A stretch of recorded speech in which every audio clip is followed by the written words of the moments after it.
Back in 2020, I set out on a journey to catalogue and sort of review every single console's launch lineup. Some games were great, some games were bloody awful, and sometimes I hurt my back. Now, however, it's time for a new challenge, a crap game adventure, if you will. Hi, I'm Ben, and I'm sat on this chair talking to you. In what I hope will become a series of videos, I will be sampling the 10 worst reviewed games on each platform, and you guys will get to suffer right alongside me. But how will I determine the entries? Well, by going to Metacritic, sorting by top reviewed, and then going all the way to the last page. Now, it is worth bearing in mind that games with fewer than 7 critical reviews are not displayed by Metacritic, and I will honour that. Plus, I'm going to be sticking to titles that got a physical release only. On today's naughty list, it's Sony's PlayStation 3. Are you ready? Then let's do this. What was that? I felt as if... there. Just then. Well, isn't this just the most gorgeous game you've ever seen in your life? Risen 3 Titan Lords is, yes, a pirate game, and one might even go so far as to call it an RPG, you know, when it runs. Help, I've been swallowed by the ship. It plays like absolute arse, from the constant stuttering to the visuals that aren't so much grainy as they are OT. OT? Does that work? Calling it grainy doesn't do whatever's happening here justice, is what I'm trying to say. You assume the role of nameless hero, and after a scintillating battle against pirate ghosts, which turns out to all be a dream, you and your sister venture onto a nearby island in search of treasure. Oh my god. Could it be? So here's this giant enemy crab. But how can that be? What does it mean? We need to talk about your man's voice, though. I don't know what direction he was given, but every single line that leaves his mouth sounds like it was intended for some sort of super cinematic movie trailer. Any ideas why Nameless Hero? I don't fucking know. Okay. And the combat, which is, unsurprisingly, not great either. There's no lock-on, so you sort of magnetize to nearby foes, but it leaves the camera behind, so it just kind of floats through things in the environment. Also, I got stuck for a while trying to find a way to use this tree as a bridge, which involved me running back and forth, looking for an explosive or some way to lower it, and then it turns out that I'm the fucking Hulk and I just wasn't standing on the right pixel to move it. Great. There are some flashes of intrigue here, like being able to use magic to turn yourself into a parrot, and the ability to pick dialogue options, which is good sometimes. But Risen 3 Titan Lord released a year after Assassin's Creed Black Flag, and that game did literally everything better. Just 36% on Metacritic.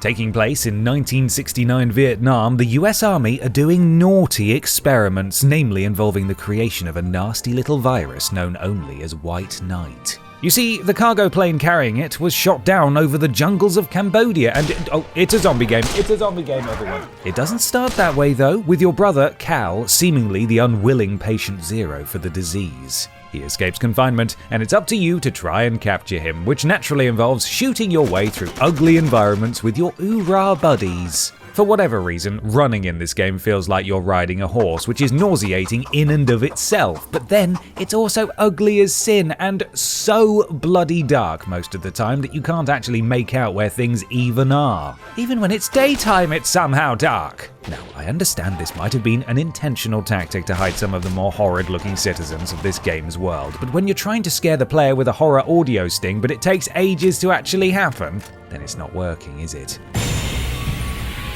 You've got enemies popping in, bad melee QTEs where you have to shake the controller, gratuitously bloody and gory head-popping animations that are recycled between enemy soldiers and zombies, and this guy seemingly just gives up and dies. Same, man. Same. It's unpolished, boring, shooty nonsense, and I hate it. It was even banned in Germany and Australia, probably because of the level of violence depicted, but mainly, surely, because it's really shit. Game Master UK called it frustrating and joyless, and Gamer.nl summarised it thusly. 5 frustrating hours, no more, no less, make ShellShock 2 entertainment of the lowest order if you can call it entertainment. I mean, I certainly can't. 35% per the average score on Metacritic. That gunshot a gold-plated invitation to those bastards. All ass. Remember The Walking Dead? What do you mean it's still on TV? How? Anyway, at least here you get to play as Daryl Dixon's dad until you get killed immediately. Sorry, brother. Yes, they were still trying to find a way to make a good TWD game back in 2013, even though they'd already ascended that particularly rotted mountain with Telltale's impeccable effort. So what is this then? Well, it's a first-person shooter / resource gathering game with some light personnel management thrown in for good measure. Don't get your hopes up though, A, because it's in this video, and B, an open world game this is not. Assuming the role of Hideo Kojima's very favourite actor, Look up a whale! you explore itty-bitty environments, fulfilling a couple of objectives before getting in your car, buddies in tow, and heading to the next one. Do you get to drive the car? No. You do get to choose a route though, each with its own risks and rewards, which is fun? What these choices essentially boil down to is, would you like to go the fast route that requires fewer resources and has a higher chance of bumping into annoying encounters, or would you like to go slow, use more resources, and intentionally bump into annoying encounters so that you can stock up on fuel? Great stuff. Daryl comes equipped with a few different weapons, but they're all rubbish, which is why the only one that matters is your knife. Sneak up behind a walker and you can get a one-hit kill, but here's the thing, this game isn't very good, so you can circle a zombie with relative ease and hit them with that same move anyway. It's when there are a few of them, however, that things get especially frustrating, as you'll ping between them one by one, having to complete the same stupid minigame to free yourself from their grasp. It all just feels very low budget, really, with its small, bland, samey locations, the minimal variation in enemy design, and the hokey-looking sweat effect when you sprint. While it is nice that Norman Reedus and Michael Rooker are along for the ride, it's one you absolutely shouldn't rush to sign up for, even if you do get to clap eyes on this man and his gigantic hat. 34%.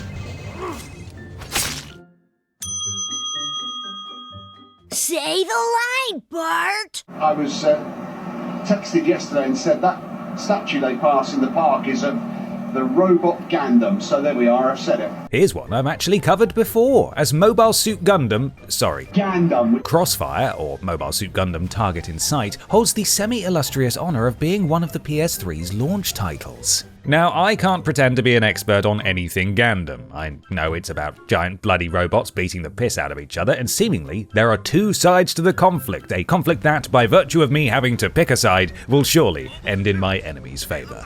Then bot, roll out, I said, encouragingly, essentially gaslighting myself into believing I'd be any good at this game. And I tell you what, it doesn't feel very welcoming, what with its big clunky menus that it refuses to explain. You can upgrade your bots, you can buy new bots in, hire new pilots, and as will become essential, repair your Gundam unit as well. However, all of this relies on passing time in the in-game calendar, and if you run out of days to progress for suitable repairs to be made before a deadline, you'll be going into a fresh mission with a severely damaged mech, essentially soft-locking the game. What's that guy doing?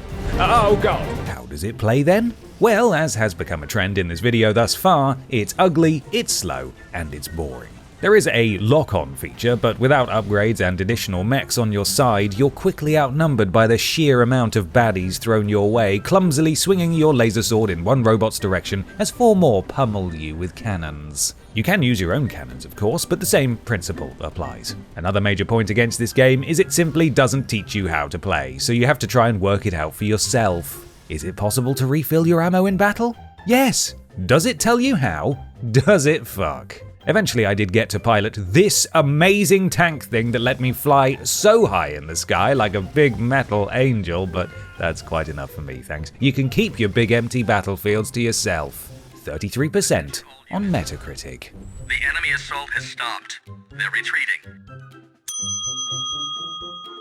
And now it's time for one of the looty dungeon crawler video games of all time. Honestly, it's difficult to know where to start with this one, as my jaw was on the floor for most of my time with it. Let's start with Magus himself, who absolutely fits perfectly into the generic white shaved-headed action hero archetype that was all the rage in 2005. Except this game released in 2014. It doesn't look so bad in the opening cinematic, but then...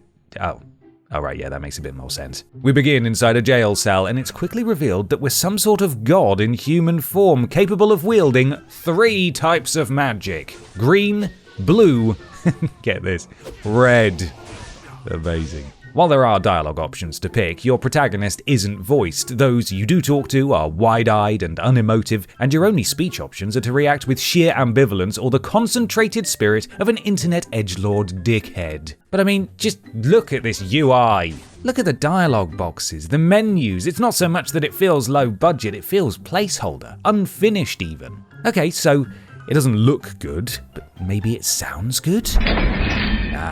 Crunchy. Gameplay is similarly simplistic. You do have 3 types of magic, yes, but all it boils down to is holding R2 or L2 to unleash a stream of projectiles at the hordes of identical men or beasts that come running towards you. Some drop loot, some of that loot is better than other loot, and you'll level up 1 stat at a time. The story is nothing to write home about either, with large exposition dumps being delivered in extensive, tedious stretches. I don't know why I'm here, I don't know where I'm going, and I don't want to go any further. Magus is uninspired and repulsive, simple to a fault, and utterly dreadful with absolutely no redeeming qualities. It's a bit like if Immortals of Avium was set on fire, put through a blender, and then could only be played while a member of the development team blackmailed your grandma into buying iTunes gift cards. Yeah, pretty bad. Critics agreed, with the game receiving an average of 32%. This one isn't very bright. Oh god, you can't scare me like that. Are you waiting for something? Yeah, for you to get out. Never mind. It's time for a stinker of a movie tie-in now, heralding back to the heady days of when you could go to the cinema, watch a film, maybe if you're lucky get a relevant toy and a Happy Meal, and in this instance, if you're really bad, you might just get a copy of Kung Fu Panda 2. You're not sure where you're going, are you? Of course I'm sure. Wherever I go, then there I am. The plot, as you might expect, follows the events of the film of the same name, except wrong, it doesn't. It actually takes place afterwards, presumably because the half-baked plot they came up with was infinitely simpler to make a game out of. So Lord Shen has been defeated and the people are happy once more. But what's this? Leftover goons are filling the power vacuum and trying to take over the city? Well, I suppose the only answer is for Poe to accompany each master to their respective area, driving out the wrong-uns. It's incredibly formulaic structurally, and that extends to the gameplay too, which never truly evolves beyond exceptionally simple puzzle solving and mashing square and triangle to execute the same attacks over and over again. You can dodge and counter certain offense, and it is admittedly fun to hold circle and just cartwheel and roll your way around, plus you do get to learn the respective master's special moves, but that's about it. Now, in fairness, this is a game for children and not men in their mid-30s, but it's just not very fun. Having you do essentially the same thing over and over again, and its setting isn't appealing. Once again, this isn't the story the kids just watched at the cinema. Animations also don't quite flow together properly. Did you see that? Plus, I have no idea what this Kung Fu Master is meant to be doing other than getting in the way. If you want to play a dumb brawler as Jack Black's voice alike while the game forgets it should be displaying the black letterboxing bars during cutscenes, then be my guest. But I've got to crack on with another excellent video game. 31%. You know, if pandas were meant to fly, we'd have wings. Wow, just look at this slick, beige animated intro, very of the time. Oh, I do hope she'll get home safe with no vampires getting her. Oh my god, it's Leather Daddy Spider-Man! The box might look like Spooky Gear Solid, but don't get excited. Stealth action? Yes. Sort of. Good? No. Obviously. I mean, come on guys, you should know this by now. Vampire Rain Altered Species places you in the not at all capable boots of John Lloyd, who is part of a Black Ops Special Forces group tasked with taking down the Night Walkers. These are vampires, essentially, and the US has reached a dire turning point where the blood suckers will soon outnumber the suck-blooders, the humans. We've got to stop them. I mean, just look at what they're capable of. Forget it. Nothing can save her now. Spooky indeed. It's laughable, really, as anything it tries to play off as scary just doesn't work, partly because of the very wonky translated Japanese dialogue. This is my first mission against the Nightwalkers, but it won't be my last. My sentiments exactly, Hanson. I've barely managed to survive encounters of the humankind. But also because when these near-invincible foes do get their claws on you, they run at you like deranged Naruto enthusiasts and collide with such speed that your ragdolling corpse is sent spiraling up into the sky. For this reason and more, you want to avoid them where possible, which can be tricky when the game gives you the illusion of being able to choose from multiple routes. Pipes can be climbed, birds shot near to act as a distraction, gizmos and gadgets are available to help you overcome the odds, but really, it only wants you to go one specific route, which can be frustrating when you're left wondering why you can't go a certain way. It's hard, and not in a get good way, but rather a play it how we would like you to way, and that's just no fun. It also stops what feels like every few seconds to subject you to an inconsequential cutscene where more stilted dialogue tumbles from the mouths of the generic stereotypes that make up your supposedly elite team. IGN said that, no matter which angle you decide to look at Vampire Rain Altered Species from, the game is bad, bemoaning the AI, story, voice acting, and controls, with the Metacritic average landing on just 30%. That's what happens when you let pencil pushers run a country. They did absolutely nothing, while Nightwalkers claimed victims every night. Richard Demodick Marcinko, first commanding officer of SEAL Team 6, decorated war veteran, author, featured speaker at the Storm Area 51 They Can't Stop All of Us convention, and star of Rogue Warrior, a game that shares the same name as his 1992 autobiography but bears zero resemblance to its contents. It's a first-person shooter published by Bethesda, you know. Stop! But instead here we've got rock and roll, motherfuckers, rock and roll. And yes, Demodick is not voiced by the man himself, but instead Mickey Flippin' Rourke, who somehow sounds both half asleep and yet the most venomous, unpleasant, and aggressive man on the entire planet. Goddamn cock breath coming, motherfuckers!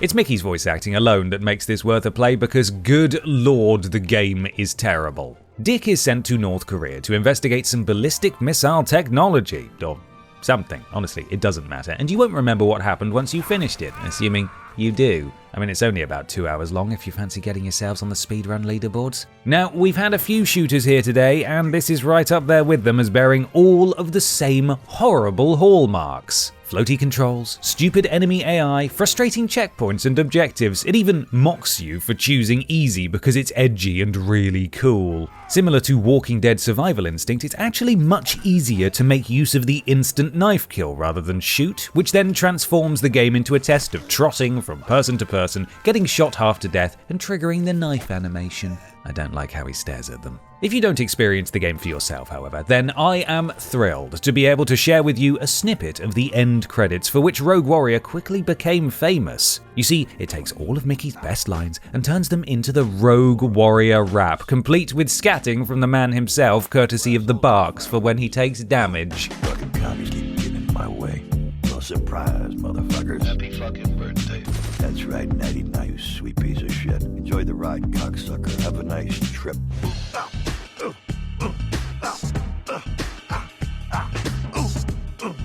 It is magnificent. Anyway, Demodick commits some war crimes and saves the day, I think.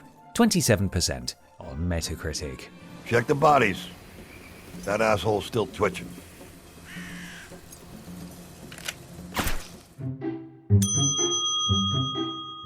Oh my god, there he is! Sylvester Stallone!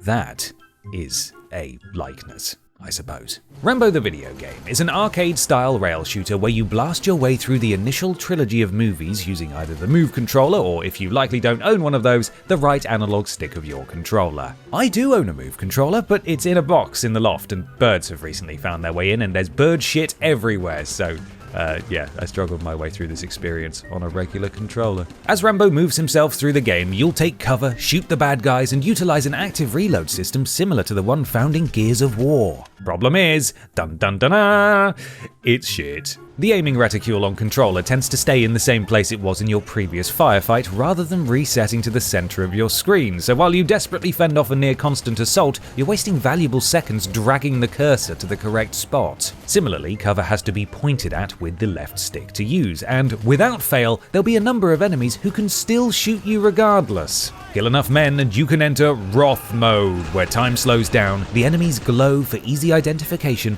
and Rambo screams for you, which is nice. Now, you might be wondering if Chimp Tester Home Alone reprises his role here, and he does. in that every single line of dialogue in this game is ripped from the original movie, meaning that it sounds absolutely fucking awful, just compressed and horrible.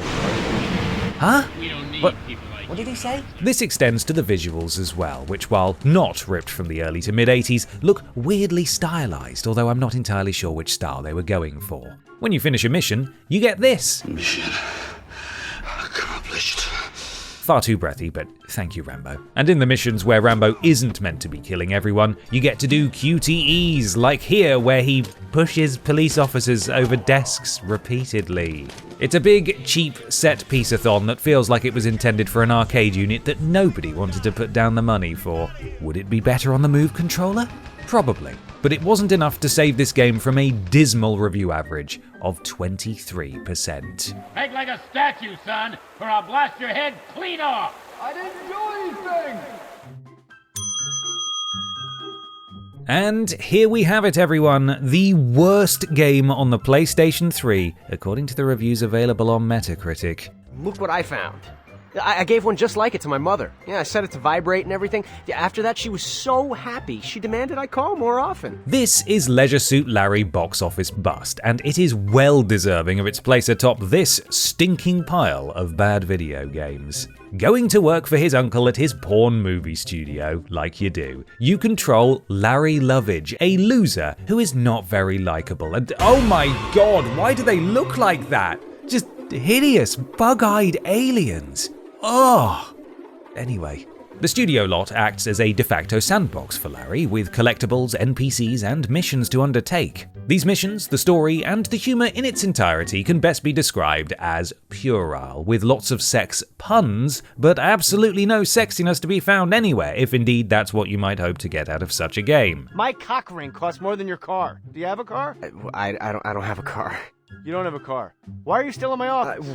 I guess I'll be going. There are Willy references, there are booby references, and that's about it. Gameplay-wise, it is, as you might expect, rather woeful, with floaty controls, particularly in regards to Larry's ability to platform, combining with a choppy frame rate and a crap camera to make certain segments of the game immensely irritating. There are also golf carts you can commandeer to get from mission to mission, but these go way too fast, and the controls, again, are immensely unfriendly, causing you to peel off at weird angles and go flying up curbs and walls. Miraculously, the game managed to attract an absolutely bonkers voice cast, including Jeffrey Tambor, Patrick Warburton, Jane Lynch, and Carmen Electra. And I hope they all fired their respective agents because, my god. Were you playing the skin flute? It is utterly bizarre, because the more of this game I played, the more it felt like a game out of time, like a joke that got out of hand. There was clearly a decent budget here with a great deal of effort put in, and it's just remarkable to me that so many people pulled in the same direction to bring this thing to life.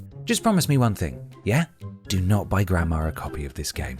She's still not over the gift card debacle. Leisure Suit Larry Box Office Bust was nominated for, and won, several Worst Game of the Year awards, achieved a review average of just 17%, and was labelled a horrible joke in and of itself by game trailers. Ouch. And that 17% brings the average review score of the worst PS3 games to 29.8%. And there we have it, the 10 worst PlayStation 3 games sort of reviewed in 2025. Please do not tell me that you liked any of those games. Okay, thank you so much for watching. Why not like the video and subscribe to the channel? And if you enjoyed this video, go and check out the Worst Games Ever series, in which several of these games have had a full, dedicated episode. I've been Ben. Thank you for watching, and I'll see you in the next one.